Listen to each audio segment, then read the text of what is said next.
Did you know that you can buy an apartment building for less cash than most people are putting down on single family homes? Well, you can, if you understand how the deal is structured and how the money actually works. Most people think buying apartment buildings is for the ultra wealthy, but that's just because no one's shown them the way. You think that Robert Kiyosaki or Grant Cardone just started putting millions of dollars down on the first deals they ever did?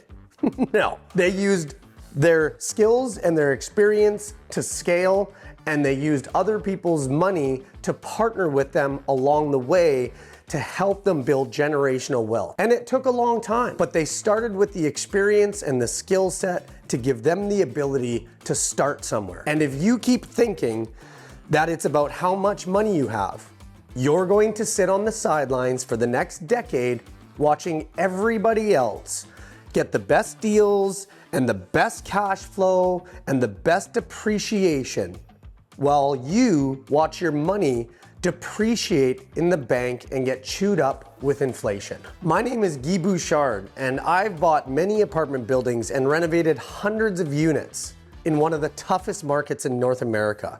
And by doing so, I've generated over $25 million of equity for my friends, family, and business partners. And in this video, I'm gonna teach you 3 very important lessons on how to structure a deal and approach it with the mindset of the ultra wealthy to help you live the ultimate real estate lifestyle.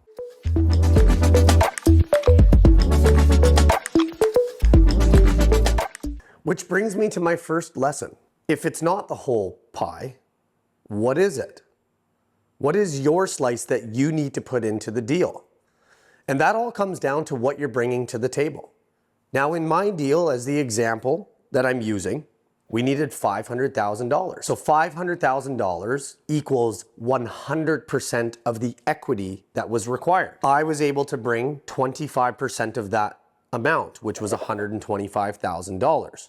That was my share. My partner's share was $125,000 as well. And all of the other components that we were bringing to the table was based on our responsibility. And our responsibility was making sure that we executed the game plan and ensured the protection of the capital that was being invested and the completion of the plan that we put in place. And my job was to create the plan. We knew that we were buying it at $1.4 million, and we knew based on previous projects that we had done that it was gonna cost about $400,000 to renovate. So 1.4 plus $400,000 is approximately $1.8 million. And based on the math, on the revenue that we were gonna be able to generate after we renovated the building, the value of the building was projected to be somewhere around $2.1 million. So that means that if we successfully completed our job, we were going to create approximately $300,000 to $400,000 of equity in the building. That's our responsibility as the operator. So the other $250,000 that we needed was coming from a partner who didn't have to do any of that work. They only had to take care of their slice. Their slice of the pie was $250,000 or 50% of the total equity that was required. Now they get the luxury of sitting back and watching their money grow while other people do the work. That's a limited partner or a silent joint venture partner, however you want to structure your deal. The other 2 parties, me and my other partner, were the ones that were actually doing the work. The money that we put in was the skin in the game that kept us accountable to ensure that we were taking care of the deal as if it was our own, because it was. So the first shift is to stop thinking that you need to come up with all of the money on your own. And you need to start thinking, what is your slice that you can bring to the table, and how do I fill in the rest? If you want the blueprint to see how I've done this, deal after deal after deal, from the very first one to all of the deals I do right now, you can click on the link below and you can download the 1-page PDF that shows you the step-by-step plan that I use every single time I do a deal. Lesson number 2 is that your role determines your capital requirement.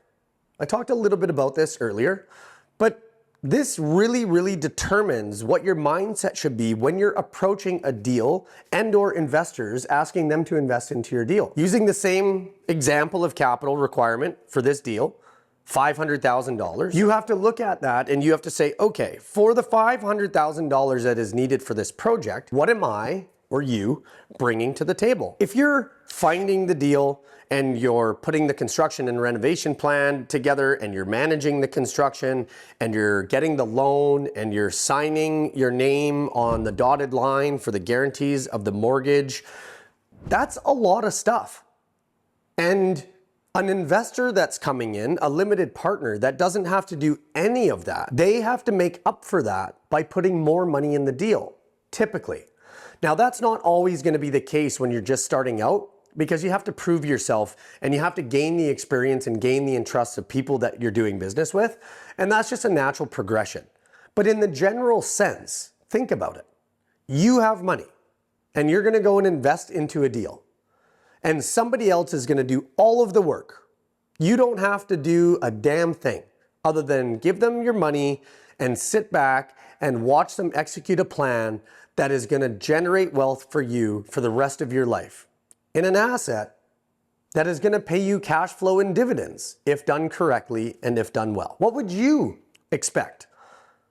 How much would you expect to have to put in out of the total $500,000 when they're doing everything else? Now, in a typical structure and in a typical scenario where it's a proven method and a rinse and repeat model that these guys have done over and over again, it would be reasonable to say that the operator probably only has to come up with about 10% of that capital. Maybe 20 in this case if it's only $500,000. But that's reasonable considering that they're doing all of the other work. Now that depends on how much they're getting paid in the deal and if there's fees involved and what their share is, and there's a whole bunch of other things that you have to think about. But it's really just a gut check on how much work am I actually doing and how much work are they doing and what are each of us bringing to the table. So the real question isn't how much money do I need in the deal? It's, do you want to be the driver or the passenger? And once you figure that out, that will set the terms for how much capital you need to bring to the table for that deal. Which brings us to lesson 3. Your real constraint isn't cash. It's actually capability. Most people say, well, if I had the money, I'd invest in the deal. The reality is, even if you have the money and you don't have the skills or the expertise, you're probably going to put your money into a bad deal, or you're going to learn a lot of lessons the hard way and put your capital at far more risk than it would be in the hands of an experienced operator. And some of the skills that really matter are finding deals that are not based on brokers' fairy tale make-a-wish foundation performas.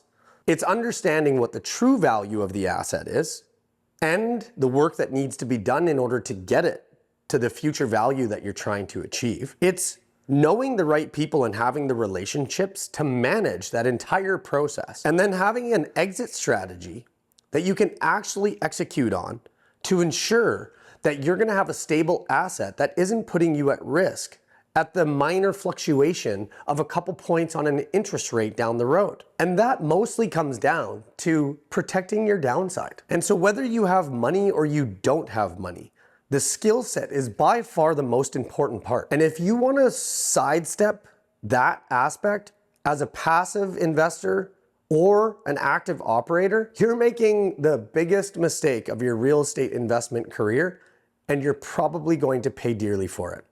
So just don't do it. And once you learn to mitigate most of those risks, you're not going to be searching for capital anymore.